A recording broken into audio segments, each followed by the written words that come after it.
The loudest laughs often hide the deepest pain, and psychology reveals that heartbroken people use laughter as a powerful defense mechanism, masking unbearable emotions behind bright smiles just to survive their invisible wounds. And if you have ever noticed someone laughing a little too hard or smiling when they should be crying, then you have witnessed one of the most fascinating survival responses of the human mind that science is only beginning to fully understand. Your brain is wired to protect you from complete emotional destruction, and when heartbreak threatens to consume you entirely, your mind activates ancient psychological defenses that transform tears into laughter, because sometimes surviving means pretending everything is perfectly fine even when your world is falling apart. Psychology says that laughter in heartbroken individuals is a classic example of what Sigmund Freud called reaction formation, which is a defense mechanism where your unconscious mind converts painful emotions into their complete opposite, and when your heart is shattered into a million pieces, the pain becomes so overwhelming that your brain literally cannot process it all at once, so it flips the script and produces laughter instead of tears. And research shows that this is not fake happiness or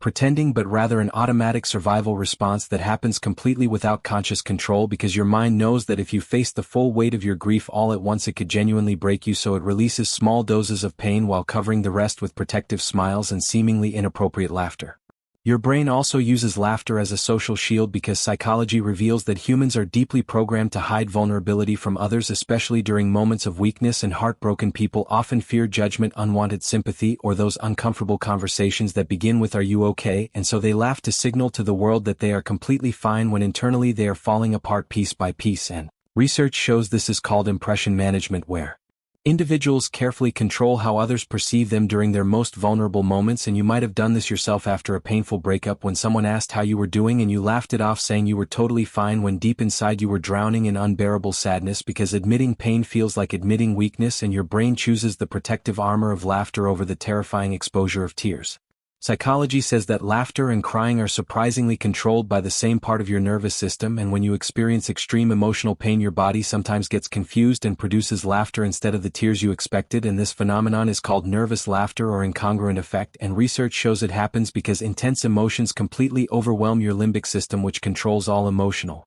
responses, and your brain essentially misfires, producing the wrong output at the worst possible time. And you have probably experienced this during extremely stressful moments when you suddenly started laughing for absolutely no logical reason, and heartbroken people experience this constantly because their emotional system is under perpetual overload, trying to process grief, loss, rejection, and pain all at once, and laughter becomes an uncontrollable release valve that desperately lets out pressure before the entire emotional system crashes completely. Your brain is also desperate for relief when you are heartbroken, and psychology reveals that laughter triggers the release of dopamine and endorphins, which are your natural feel-good chemicals that provide temporary escape from pain. And when you are experiencing the constant ache of heartbreak, your brain craves any source of pleasure or relief it can find, and laughter provides exactly that, even if just for a few precious seconds. And research shows that heartbroken individuals often unconsciously seek out comedy, watch funny videos, or force themselves to laugh because their brain is literally searching for chemical relief from the relentless pain. And this is not weakness or denial, but rather your brain's incredibly intelligent attempt to give you small breaks from suffering so you can continue functioning in daily life, because constant uninterrupted grief would make survival nearly impossible, and laughter becomes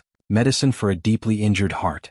Psychology says that people who laugh through heartbreak often develop something called emotional resilience much faster than those who suppress all emotional expression, and research shows that laughter helps process difficult emotions by creating healthy psychological distance between you and your overwhelming pain. And when you can laugh about your situation even through falling tears, you are actually beginning the healing process, because humor signals to your brain that the threat is manageable and you will eventually survive this. And many therapists actually encourage heartbroken patients to find small moments of laughter because it slowly rewires the brain's response to painful memories. And if you are someone who laughs when you should be crying, please understand that you are not broken or emotionless or in denial. You are actually demonstrating one of the most powerful psychological survival mechanisms that humans possess, and your laughter is undeniable proof of your strength, not evidence of weakness. So the next time you see someone laughing through their pain, or catch yourself smiling when your heart feels completely shattered, remember that psychology explains this through reaction formation, social masking, nervous system responses, dopamine-seeking behavior, and emotional resilience building. And your brain is not betraying you by producing laughter instead of tears. It is actively protecting you from emotional destruction and helping you